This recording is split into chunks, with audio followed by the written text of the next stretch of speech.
Amen. Qui est dans la joie d'être là ce matin?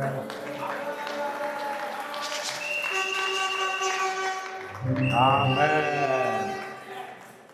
Amen. Je suis en bas parce que je vais te regarder les yeux dans les yeux. Amen. Amen. Qui est dans la joie d'être là ce matin? Ta joie est bizarre. Ta joie est bizarre. Amen. Amen. Aujourd'hui, le thème de mon message, c'est la Pâque qui te transforme. Amen. La Pâque qui te transforme. Amen. La Pâque qui te transforme. Et nous allons aborder, en fait, j'avais prévu, le message que j'avais prévu pour ce dimanche, depuis cette semaine, c'était « Jésus est le même hier, aujourd'hui, éternellement ». Mais je voulais parler d'une facette de la Pâque.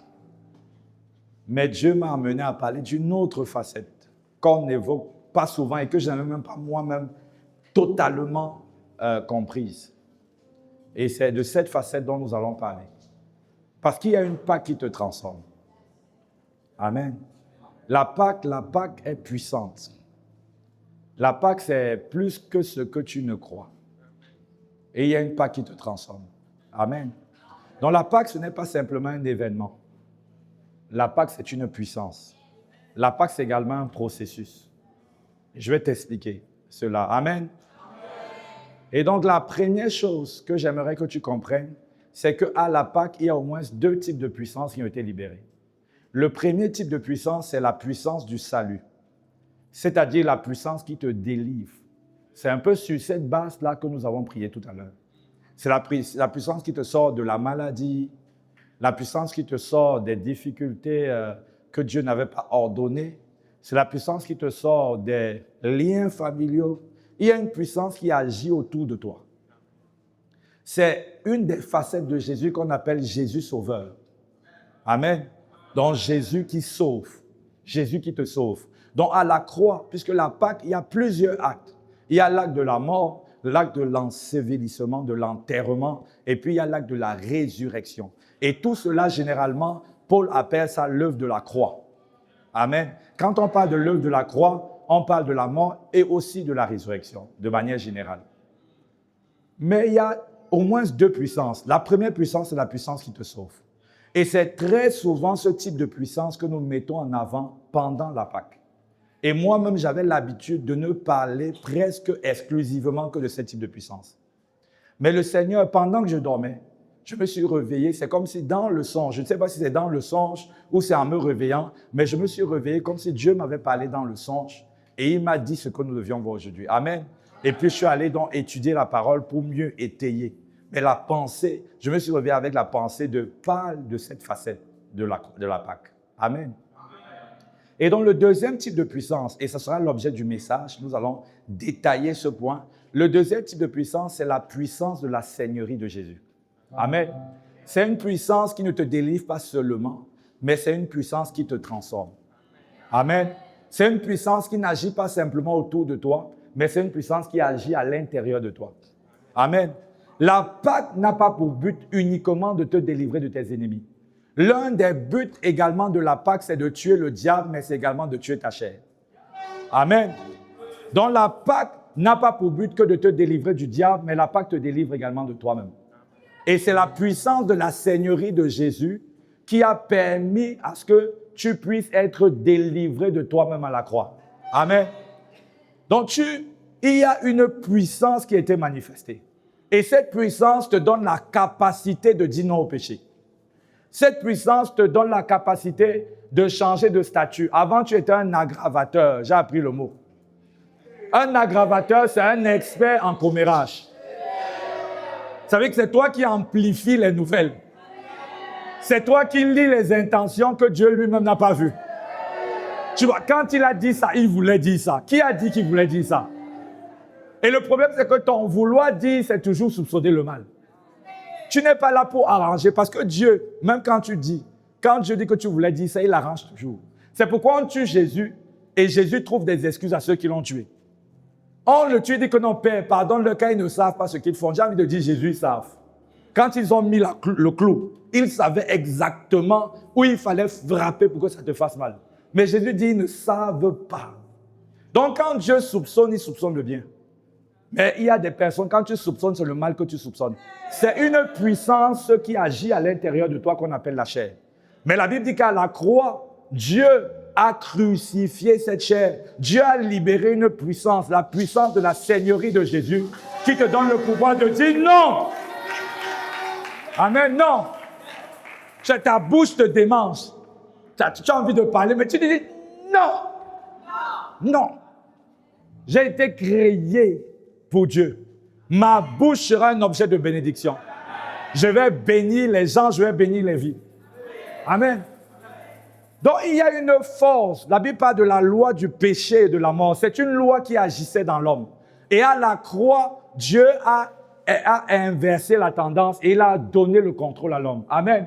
Il t'a donné le pouvoir de pouvoir dire non à l'impudicité.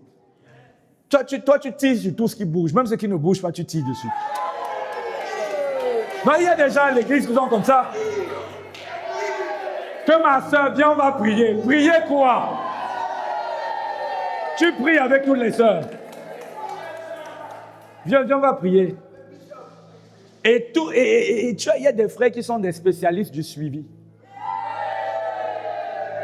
Mais ils ne suivent que les sœurs qui correspondent au profit des femmes qui veulent l'épouser.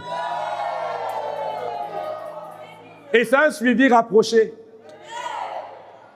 On vient, on va au restaurant pour faire connaissance en vue du suivi. Après ça, je t'invite chez moi pour qu'on aille dans les profondeurs de la prière.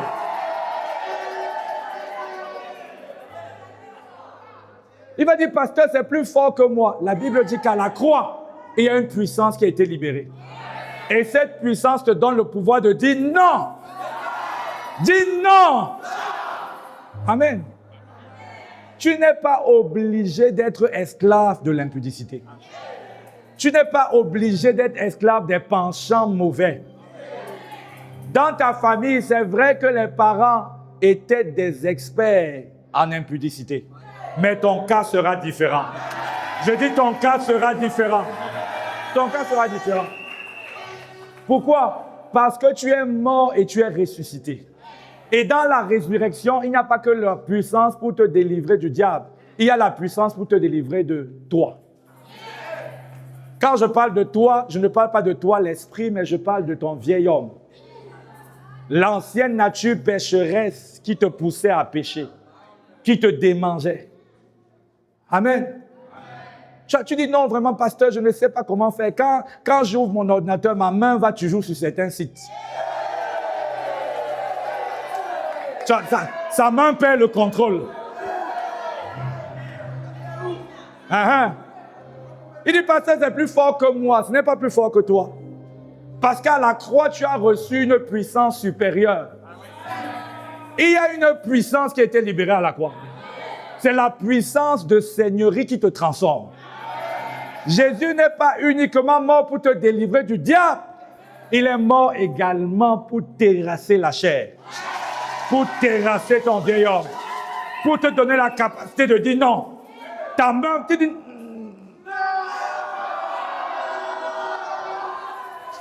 Ta main veut saisir un truc bizarre. Et ton cerveau commande, qui saisit, commande au matin, commande au matin.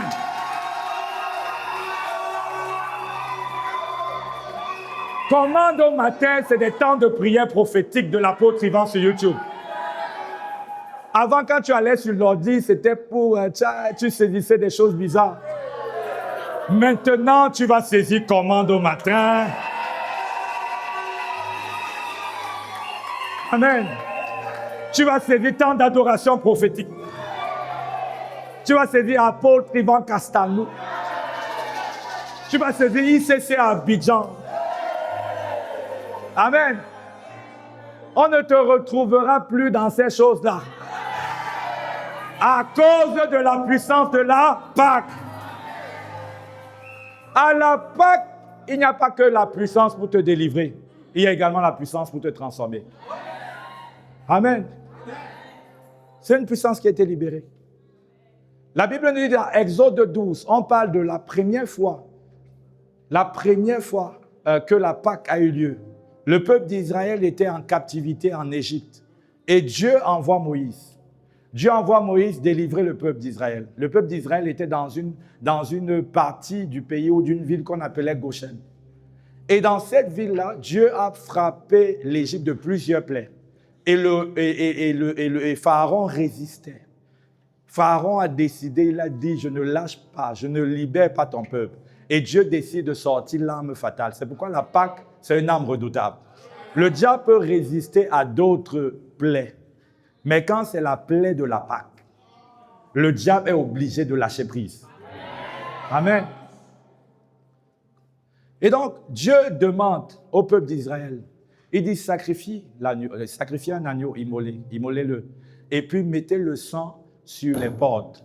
Il dit, quand l'ange de la mort va passer, il verra le sang et il va passer par-dessus vos maisons. Amen.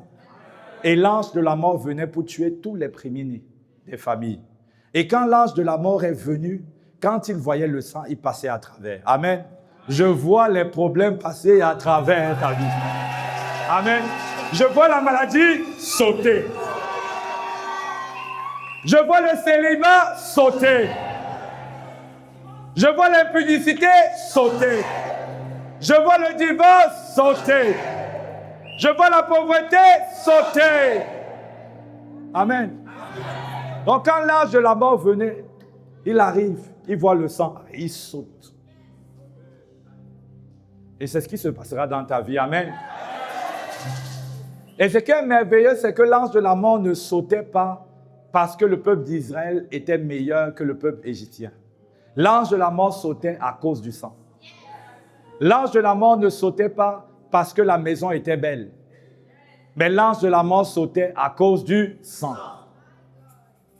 Donc à la Pâque, c'est la manifestation de l'amour infini de Dieu. C'est la manifestation de la grâce infiniment variée de Dieu.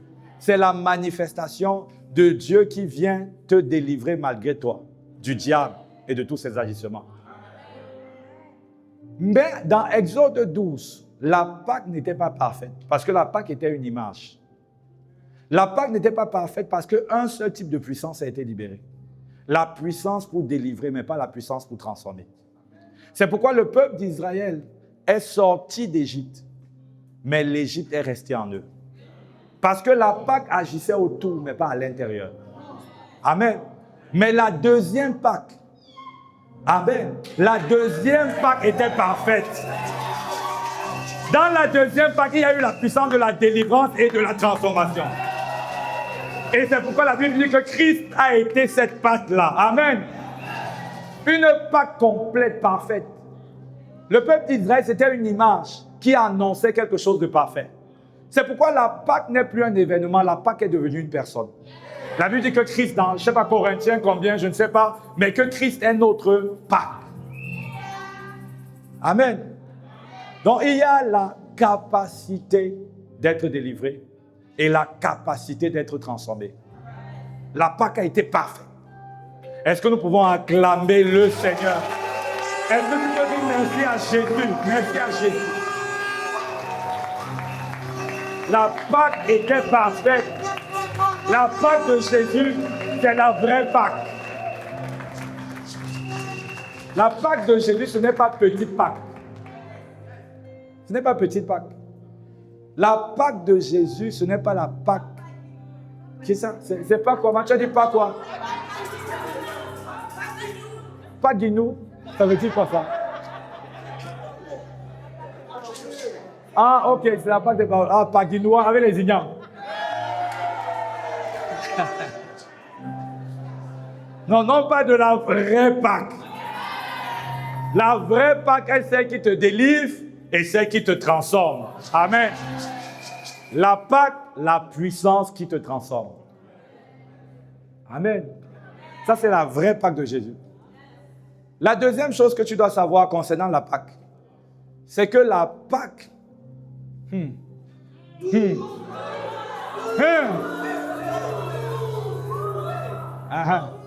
donc la Pâque n'est pas qu'un événement. La Pâque est un lieu de mort. Quand on parle de la Pâque, on parle de l'amour de Dieu, mais on ne parle pas de la mort de Jésus. La Pâque symbolise un lieu de mort. La Pâque symbolise un lieu de mort. Donc quand Jésus, toi-même tu as eu la Pâque avec Jésus. Comme je disais, Jésus ne l'a pas fait pour lui-même. Quand il le faisait, tu étais en lui. Ça veut dire que quand Dieu pense à la Pâque, il voit la Pâque également comme un lieu de mort. Un lieu de mort à toi-même. Un lieu de mort à ton ego. Un lieu de mort à la chair. C'est pourquoi la Bible dit dans Romains 6, verset 6, que notre vieil homme, notre moi, a été mis à mort. Tu as été mis à mort.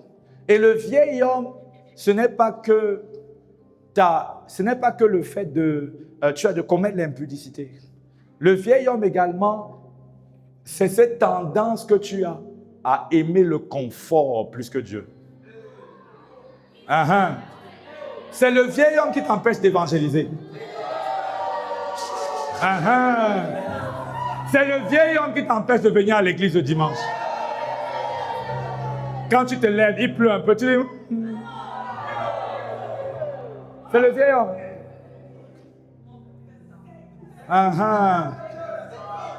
C'est ça. Mais la Bible dit que la Pâque que tu dois vivre est une Pâque qui a mis à mort ton vieil homme.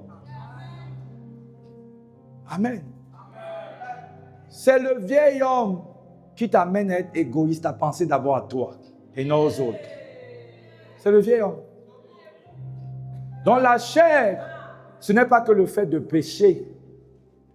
Tu as les péchés visibles, parce que l'égoïsme est aussi un péché. Mais c'est un péché qui est joli, qui est beau. Tu as un péché mignon. Tu vois, quand tu vois le... Non, je suis égoïste, non, je me préfère. Tu vois, il y a des coachs. Préférez-vous. Si tu ne te préfères pas, personne ne va te préférer. Et il y a des prédicateurs qui ont pris préférez-vous, qui ont transformé ça en aime ton prochain comme toi-même. Tu dois d'abord t'aimer. Quand tu finis de t'aimer, après tu aimes ton prochain. Est-ce que c'est vrai? C'est fort. Dieu ne demande pas de t'aimer d'abord avant d'aimer l'autre. Dieu demande d'aimer l'autre comme tu t'aimes toi-même. Le niveau d'amour que tu as pour toi aujourd'hui, c'est le minimum que tu peux manifester pour l'autre. Donc, aime l'autre.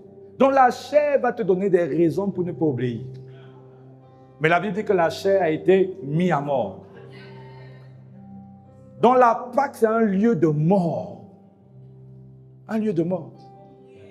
La chair a été crucifiée avec ses désirs. C'est un lieu de mort.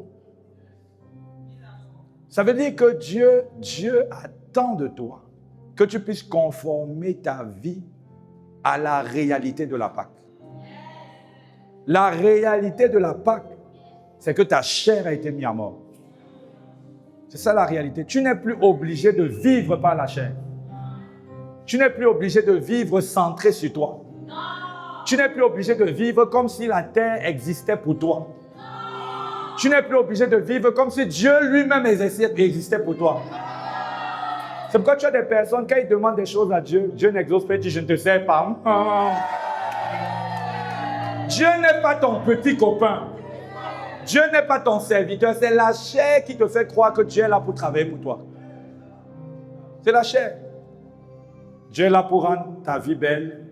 Dieu est là pour exaucer toutes tes prières. Il ne fait pas du bout. Et tu dis vraiment, j'ai une relation particulière avec Dieu. Tu n'as pas une relation particulière, tu as une relation charnelle. Une relation de bébé. Mais Dieu dit, cette nature qui te trouble a été crucifiée. Amen. Donc tu n'es pas obligé de te laisser influencer par elle. Amen. La troisième chose que tu dois savoir, c'est que la Pâque est un modèle que Christ nous présente. Donc la Pâque, c'est un modèle que nous devons imiter, un exemple que nous devons suivre. Jésus a connu la Pâque. À la Pâque juive, l'agneau avait été sacrifié. À la Pâque, dans le Nouveau Testament, Jésus était mort. Et aujourd'hui, Dieu veut que tu connaisses une Pâque. Amen. Où toi-même, chaque jour, tu expérimentes la mort. C'est un modèle. Ce que vous devez savoir, c'est que pour accomplir, on dit souvent pour devenir, il faut suivre. Mais la vérité, c'est que tu peux suivre sans devenir. Et c'est ce que Jésus m'expliquait. Si tu n'expérimentes pas la Pâque, tu vas suivre sans devenir.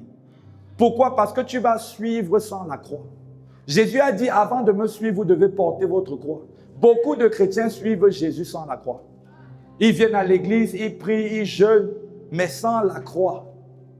Et c'est pourquoi tu vois des gens qui ont fait 5 ans, 10 ans de foi chrétienne, mais qui sont toujours des bébés, qui ont toujours les mêmes limitations, qui ont toujours les mêmes problèmes.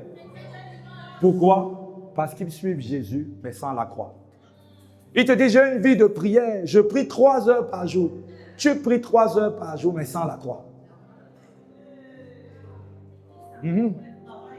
Pour devenir, il faut suivre. Et suivre va te faire forcément passer par la croix. Ce que tu dois savoir, c'est que Jésus, homme, devait devenir. Jésus, homme, la Bible dit on peut dire Philippiens 12.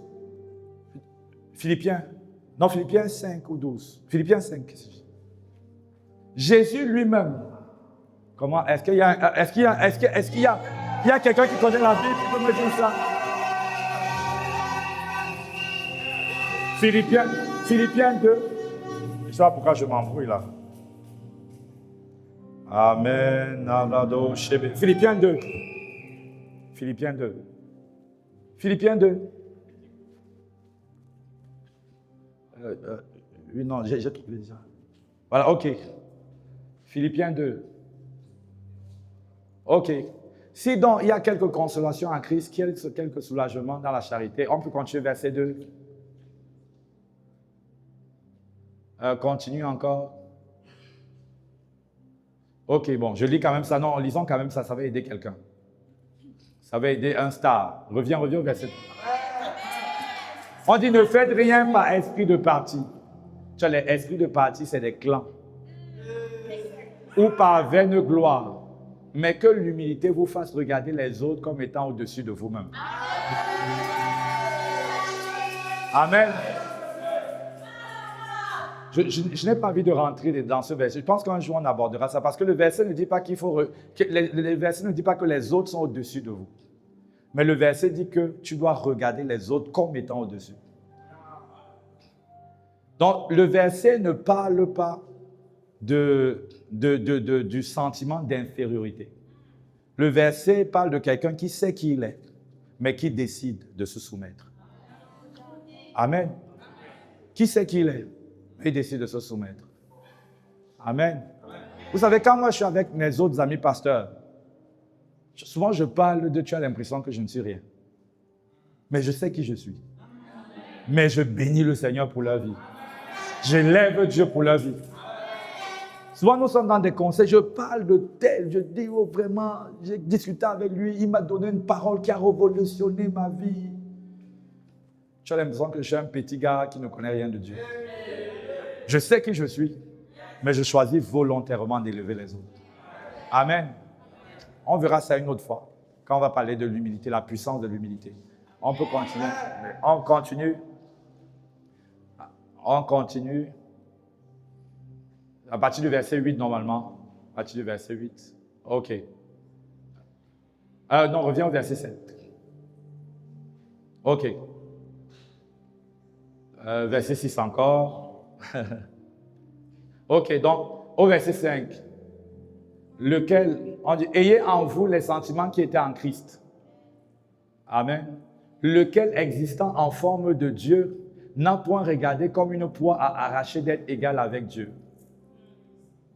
Mais s'est dépouillé lui-même en prenant une forme de serviteur, en devenant semblable aux hommes, ayant paru comme un simple homme. Amen. Amen. Quand Jésus est venu sur la terre, il est venu comme un simple homme. Jésus n'est pas venu avec toute la gloire qu'il avait. Il est venu comme un simple homme. Et il est venu avec une mission. Il devait devenir, même Jésus devait devenir. Et pour devenir, Jésus devait suivre le Père. C'est pourquoi il a dit que je ne fais rien par moi-même. Tout ce que je fais, j'ai vu le Père faire. Tout ce que je dis, j'ai entendu le Père. Donc Jésus lui-même était un disciple du Père. Amen. Jésus, homme, devait devenir. Jésus, homme, n'avait pas toute sa gloire. Jésus, homme, il avait une image que Dieu voulait voir dans ce Jésus, homme. C'est pourquoi il grandissait en sagesse, en stature et en grâce devant Dieu et devant les hommes. Il devait devenir. Amen. Mais comment Jésus est devenu? Jésus est devenu en suivant et en passant par la croix. Amen. Jésus est venu, il est devenu en suivant. Et nous-mêmes, pour devenir les personnes que Dieu nous appelle à être, nous devons absolument suivre et passer par la croix. Nous devons absolument suivre et expérimenter quotidiennement notre pacte. Si tu suis sans la croix, tu ne vas jamais devenir. C'est pourquoi beaucoup sont là, mais ne deviennent pas. Parce qu'ils ont décidé de renoncer à la croix. Et la Bible dit que Pierre a encouragé Jésus. Il a dit à Jésus, non, non, ne meurs pas. Ne meurs pas. Jésus a dit, arrière de moi, Satan. Pourquoi? Parce que Pierre voulait d'un Jésus sans la croix. Or, Jésus savait que pour devenir, il devait avoir la croix. Amen. Toute personne qui t'encourage à abandonner ta croix est une personne qui est utilisée par le diable. C'est pourquoi il y a certains amis, sans le dire avec ta bouche, dans ton esprit, tu dois dire arrière de moi, Satan. Cet ami qui t'encourage à ne pas pardonner est instrumentalisé par le diable pour t'empêcher de porter ta croix. Parce que porter sa croix, c'est pardonner. Vous savez, il y a des personnes qui confondent l'amitié avec le fait de te cajoler. La Bible dit que les blessures d'un ami, les amis provoquent des blessures. Pas des blessures à cause de leur mauvais caractère, mais des blessures à cause des vérités qui sortent de leur bouche. Si un ami ne provoque pas de blessures, ce n'est pas un ami. Parce que tu n'es pas parfait. Dieu doit te dire des choses qui remettent en question ton système de pensée. C'est ça le vrai ami selon Dieu. Donc il y a des amis qui sont des outils du diable. Il y a des amis qui sont comme le diable dans ta vie. Pourquoi? Parce que ce sont des amis qui te découragent à porter ta croix. Quand tu veux servir Dieu au point de souffrir, dis mon ami, il y a quand même, dans la vie, il faut quand même chacun pour soi. Si tu ne te bats pas pour toi, ce n'est pas Dieu qui va venir te donner l'argent. Le Dieu là ne va jamais venir. Donc, servir Dieu, c'est bien, mais. Donc, tout ami qui te décourage, qui veut te pousser à ne pas porter sa croix, parce que la croix, c'est le lieu de mort. La croix symbolise la souffrance. La croix symbolise la difficulté que tu éprouves à suivre Dieu. La croix suppose que tu sortes de ta zone de confort, de ta zone de sécurité. La croix, c'est ce qui te fait mal. Amen. Parce que tu sers le Seigneur, parce que tu obéis. La croix, c'est pardonner, même quand la personne ne t'a pas demandé pardon. La croix, c'est de pouvoir assujettir ton corps. Parce que souvent, le fait de marcher dans la sainteté va même faire mal à ton corps. Avant, tu avais une vie bizarre. Et ton cerveau s'est habitué à ce schéma. Le fait d'arrêter la pornographie va faire que même physiquement, tu en souffres. Mais la croix, c'est même si je souffre, je ne tomberai plus dans cette chose. Même si je souffre, je ne retournerai plus dans cette voie. C'est ça la croix. La croix, c'est abandonner cet homme marié. Et d'être privé d'une source de revenus. Parce que tu as abandonné les premiers jours, peut-être tu n'auras pas de quoi manger. C'est ça la croix. Mais tu as un ami qui va dire, ma copine, ce n'est pas ta copine, c'est le diable. C'est le diable. Que ma copine, si tu abandonnes, comment tu vas faire? C'est le diable. Et donc tu as des gens qui viennent dans la présence de Dieu, qui viennent à l'église, qui suivent Dieu, mais qui ne deviennent pas parce qu'elles suivent sans la croix. Il faut porter ta croix. Il faut vivre ta Pâque quotidienne. Si dans ton cœur, tu n'as pas résolu d'élever la parole de Dieu au-dessus de tout ce que tu connais, au-dessus de toute éducation que tu as reçue, au-dessus de tout ce qui te semble juste, tu n'as pas encore décidé de porter ta croix. Porter sa croix, c'est dire, Seigneur, même si ça me paraît correct, et que ta parole dit le contraire, je choisis de croire et d'obéir à ta parole.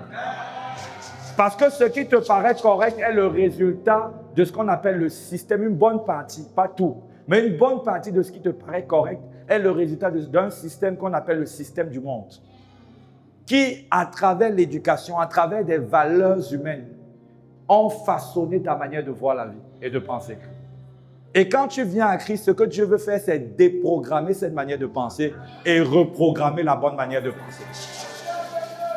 Mais pour ça, tu as besoin de la croix. C'est pourquoi quand on te parle de donner ta dîme, tu dis, la dîme, Dieu connaît. Dieu ne connaît pas. Que vraiment la dîme, c'est ceux qui ont l'argent qui donnent la dîme. C'est ce que la Bible dit. Une personne qui porte sa croix ne justifie pas sa désobéissance. Une personne qui porte sa croix va dire au Seigneur, Seigneur, c'est compliqué, mais tu vas m'aider et je vais apprendre à me conformer à cette instruction. Tu vas m'aider. Tu es chrétien depuis 10 ans, 20 ans. Mais Seigneur, je ne donne pas ma dîme, mais tu sais, tu comprends, j'ai des défis. Qu'est-ce que la Bible dit? Qu'est-ce que la Bible dit? Parce que quand tu donnes, ça fait mal. Et laisse-moi te dire, plus tu auras d'argent, plus le montant que tu vas donner sera important et plus ça va te faire mal.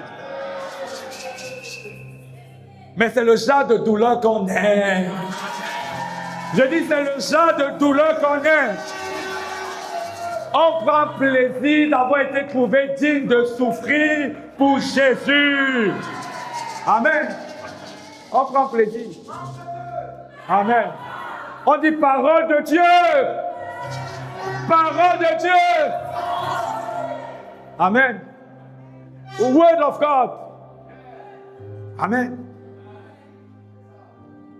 Donc, porter sa croix, c'est ce qui va te permettre de devenir lorsque tu suis. Si tu décides de suivre sans décider à l'intérieur de toi de porter ta croix, tu ne vas jamais devenir. Tu ne vas jamais devenir. Or, Dieu a prévu que tu sois une personne exceptionnelle. La Bible dit que ce sont des projets de paix et non de malheur. Amen. La Bible dit qu'il y a des choses grandes, excellentes que Dieu a prophétisées sur ta vie.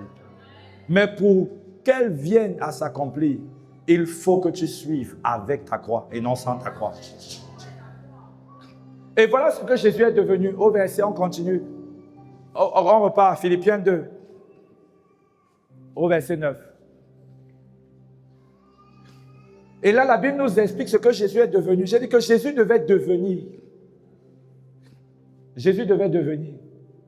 On dit, c'est pourquoi aussi Dieu l'a souverainement élevé. Et lui a donné le nom qui est au-dessus de tous les noms. On dit, c'est pourquoi. Ça veut dire que c'est une conséquence. C'est une conséquence à la Pâque.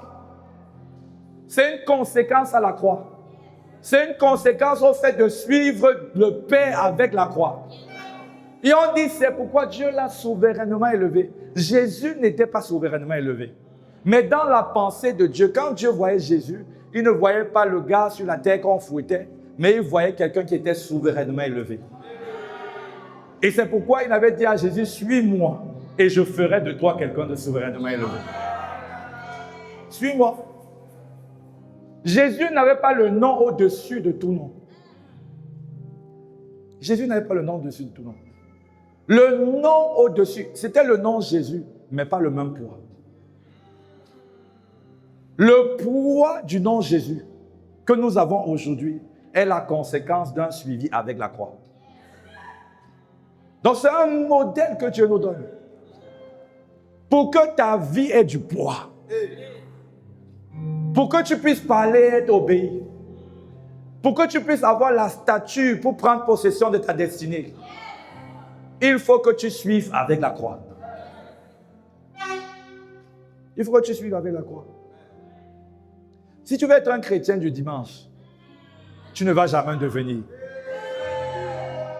Si tu veux expliquer ce que Dieu ne connaît pas, Dieu te dit il faut obéir, tu dis Seigneur, attends, je t'explique. Peut-être tu ne connais pas ma condition, moi je suis l'exception. Si tu fais de l'obéissance une exception, Dieu fera de ta destinée une exception. Ce que Dieu avait prévu là sera aussi entre parenthèses. Pour vivre ce que Dieu a prévu pour toi, il faut que tu suives, mais pas n'importe comment. Il faut que tu suives avec ta croix. Ça veut dire que chaque jour, il faut que tu sentes que tu as mal parce que tu suis. La croix, ce n'est pas le lieu qui cajole ta chair. Il faut que chaque jour, Dieu a arrêté de te réveiller la nuit parce que tu as renoncé à la croix. Avant qu'elle te réveille, tu chassais les démons. Oh vraiment, esprit de ceci, je te lis. Parce que pour toi, toutes les nuits sont faites pour dormir. Il y a des nuits qui sont faites pour prier. Il y a des nuits qui sont faites pour prier. Dis à ton voisin, il y a des nuits qui sont faites pour prier. Mais pour ça, il faut que tu suives avec la croix. Quand Dieu sait que tu as la croix, il sait qu'il peut te réveiller la nuit. Il sait que quand il aura besoin de toi, à 3 heures, il peut te réveiller. Toi, Dieu te réveille à 3 heures, tu mets encore bien le drap sur toi.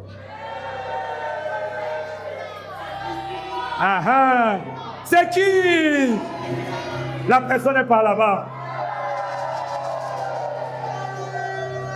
Ici, c'est des gens qui suivent avec la croix. C'est ça ou pas? Non, mais ici, si vous suivez avec la croix ou pas? Vous suivez avec la croix?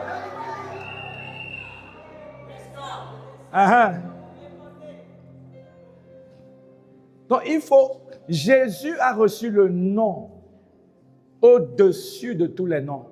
Parce que lui-même, il a suivi jusqu'à la mort de la croix. Amen. Donc, c'est un modèle que Dieu nous donne. C'est un exemple. Ce n'est pas juste un acte historique. C'est un modèle à recopier. C'est un chemin à suivre. C'est un processus par lequel nous devons tous passer. Donc, la Pâque est un exemple que Jésus te donnait. Pour dire que comme tu as vu, c'est la même chose que tu dois faire. C'est pourquoi la Bible dit que si le grain... Si moi je prends une graine, dans la graine, tu as des arbres, tu as des branches, tu as même des forêts. Mais si tu tiens la graine là dans tes mains, elle ne deviendra jamais. Mais si tu prends la même graine qui n'était pas devenue la forêt et tu la plantes en terre, ce qui va se passer, c'est qu'elle va mourir en terre. Elle sera oubliée en terre. Mais après, elle va germer et elle sera visible. Et c'est ce qui arrivera dans ta vie. Je dis, c'est ce qui va se passer dans ta vie. Tu vas germer. Ton étoile va briller. Tu vas devenir une autorité. Tu vas devenir une personne influente. Pourquoi? Parce que tu laisses Dieu te planter. Et parce que tu acceptes de mourir. Parce que pour porter beaucoup de fruits, il faut passer par la Pâque. Avant la Pâque, Dieu avait un seul fils. Après la Pâque, Dieu a de nombreux fils que nous sommes. Dieu a beaucoup de fils. Il a beaucoup de fils. dont la puissance de la multiplication agit à travers la mort. C'est la sagesse de Dieu. Il a pris une puissance extraordinaire, il a caché ça dans la Pâque. Il a caché ça dans la mort. Donc il faut que tu meurs. Dis à ton voisin, il faut seulement que tu meurs. Il faut mourir. Il faut seulement mourir. Que, oh non, mais moi, mais vraiment, est-ce que Dieu ne comprend pas? Dieu sait que ma situation est différente. Hein? Que non, je ne prie pas parce que vraiment Dieu sait que je suis souvent très fatigué. Je ne paie pas ma dîme parce que moi aussi j'ai des factures à payer. Nous, on n'a pas de facture à payer. Nous, on n'a pas. Donc, quand Dieu disait ça, Dieu a dit que sauf si tu as les factures à payer. Tu ne comprends pas. Quelqu'un qui porte sa croix n'a pas besoin de comprendre pour obéir. C'est ça le drame de notre génération, c'est qu'il y a beaucoup de révélations, peu d'obéissance. Avant, il y avait moins de révélations, mais plus d'obéissance. Ils obéissaient parce qu'ils avaient décidé de choisir la croix. Toi, tu dis, malgré la révélation, tu dis, bon, ok, je vais quand même prendre d'abord le temps de prière. Tu n'évangélises pas parce que tu refuses de porter ta croix.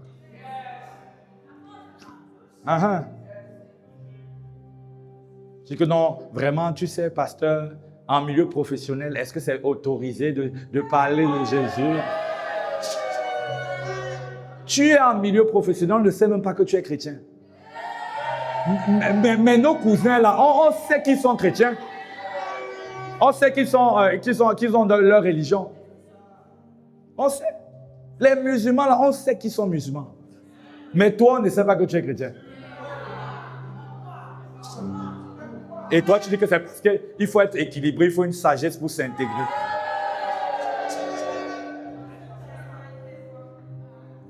Le point, ce n'est pas l'intégration. Le point, c'est que tu as peur de mourir.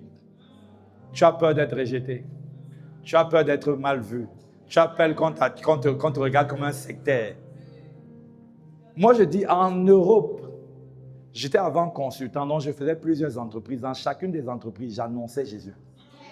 En Europe, où c'est laïque, où c'est beaucoup plus strict, il y avait des stratégies, mais j'annonçais Jésus. Quand j'arrivais, quand on était en train de manger, ils disaient, comment était ton week-end? Je saute directement le vendredi soir, le samedi, j'atterris à dimanche matin. Mon week-end était bien, j'étais à l'église, une église évangélique, donc je précise bien.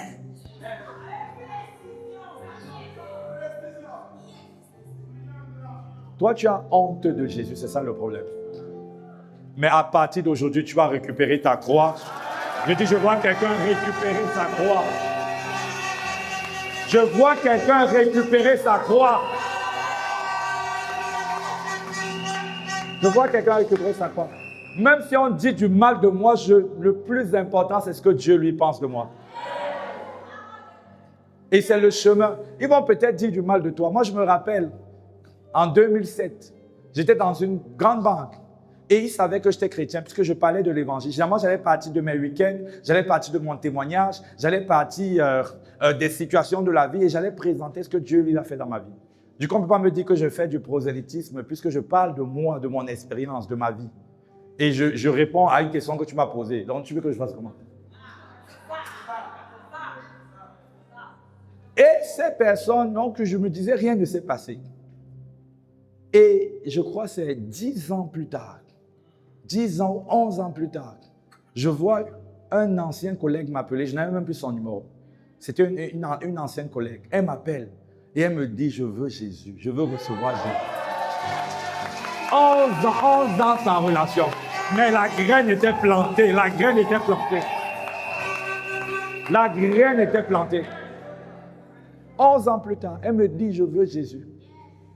Et je lui ai parlé, elle a accepté Jésus. J'ai demandé qu'elle et son mari, ils aillent à ICC du pays où ils étaient au Luxembourg. Ils sont allés à ICC Luxembourg. Amen. Pourquoi? Parce que j'avais décidé de marcher avec ma croix. J'avais décidé qu'on me persécute. J'avais décidé qu'on dise du mal de moi. Mais tant qu'on le dit sur la base de mon obéissance à Dieu, ça m'allait. Et si on le dit sur la base de mes défauts, là, il faut que je change. Amen. Parce que j'entends une voix de quelqu'un qui dit, je comprends pourquoi il y a des frères qui me persécutent trop. On ne te persécute pas, on te demande de changer. On te demande de changer. Je dis que c'est la persécution. Amen. Donc la Pâque est un modèle à suivre. La dernière chose que tu dois savoir pour terminer, c'est que la Pâque doit être pratiquée tous les jours. Amen. On est obligé de terminer. C'est qu'il y a des gens là qui seront fâchés. Dans la Pâque, doit être pratiquée tous les jours. Amen. Vous avez compris que la Pâque, c'est la croix. Et la croix, nous devons la transporter tous les jours. Donc, il y a une Pâque qui est l'événement que Jésus-Christ a accompli à la croix. Il y a une Pâque qui est personnelle et quotidienne. La Bible dit dans Luc 9, verset 23, il dit, si quelqu'un veut venir après moi, qu'il renonce à lui-même, qu'il se charge chaque jour de sa croix et qu'il me suive. Il y a une croix pour chaque jour. Il y a une croix pour lundi. Il y a une croix pour mardi. Il y a une croix pour mercredi, jeudi, vendredi, samedi, dimanche. Il y a une croix. Il y a une souffrance pour Dieu pour chaque jour. Amen. Il y a une croix. Il y a quelque chose de douloureux que l'obéissance va produire en toi pour chaque jour. Amen. Et c'est beau de souffrir pour Dieu. C'est beau de passer par la croix. Parce que c'est le chemin pour être souverainement élevé. Amen. Et Dieu lui a donné le nom au-dessus de tous les noms. Et afin qu'à la mention de Jésus, tout genou fléchit. Dans les cieux, sur la terre et dans la mer. Amen. Il a reçu ce nom au-dessus de tous les noms. Pourquoi? Parce qu'il a porté sa croix. Toi-même, tu vas recevoir un poids spirituel. Toi, tu dis, vraiment, le Seigneur m'appelle dans le domaine des médias. Est-ce que tu connais le poids qu'il faut pour dominer dans le domaine des médias?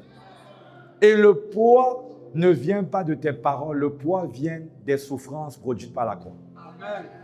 C'est pourquoi la Bible dit que les moindres afflictions du moment présent produisent au-delà de toute mesure. Dans 2 Corinthiens, je crois, 4, 17. Produisent au-delà de toute mesure un poids éternel. Il y a un poids qui vient des souffrances. Quand tu portes ta croix, tu es en train de te muscler spirituellement.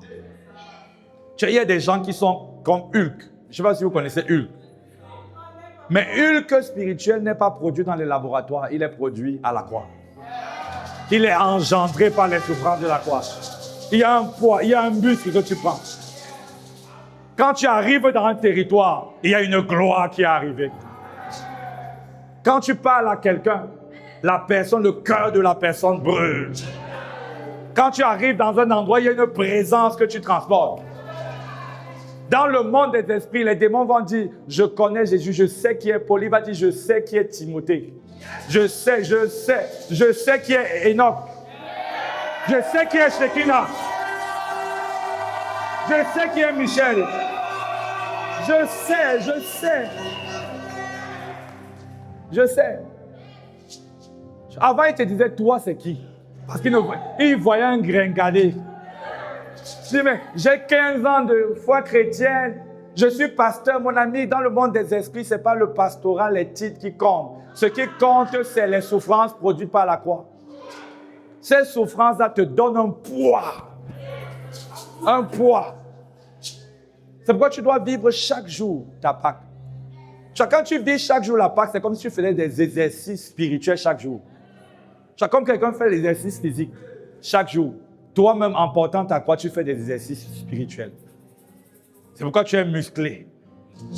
Et ce que Dieu t'a donné comme territoire, tu réussis à entrer et à le prendre. Ta vie est différente. Donc la Pâque est une expérience personnelle et quotidienne.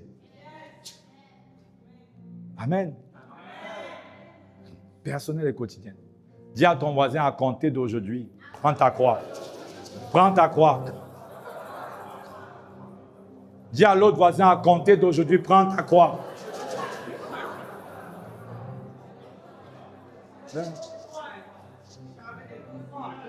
Donc si quelqu'un veut encore te fatiguer, tu ne vas pas. S'il est spirituel, tu peux lui dire arrière de moi. Bon. Même si tu ne dis pas, mais il faut que tu aies un visage qui montre à la personne qui doit arrêter. Tu as un visage. Voilà, tu comprends. La personne te dit que oh non, vraiment, tu sais, le Seigneur comprend. Non, tu peux continuer dans la... Quand tu voudras, tu peux changer.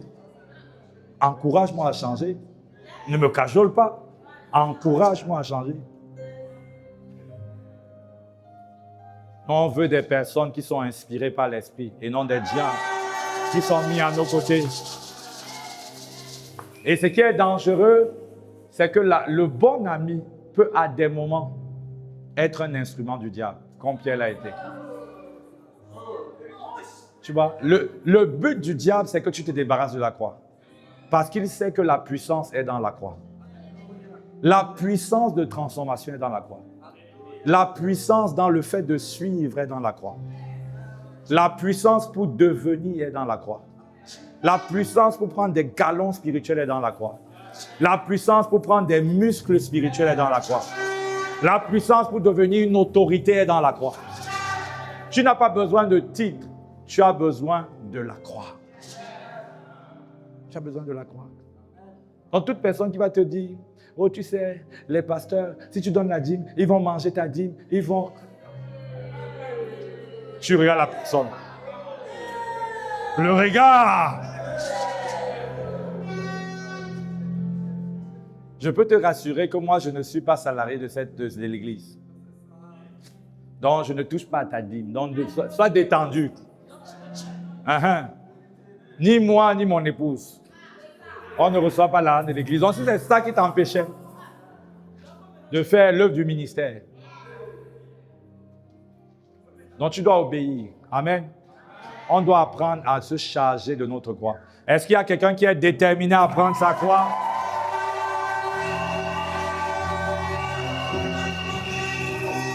Est-ce qu'il y a quelqu'un qui est déterminé?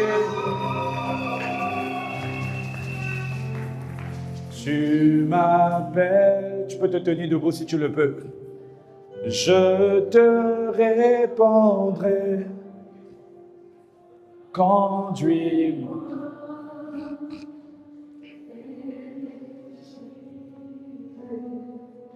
Conduis-moi. Conduis-moi. Et je suis conduis, conduis-moi. Et j'irai. Tu m'appelles.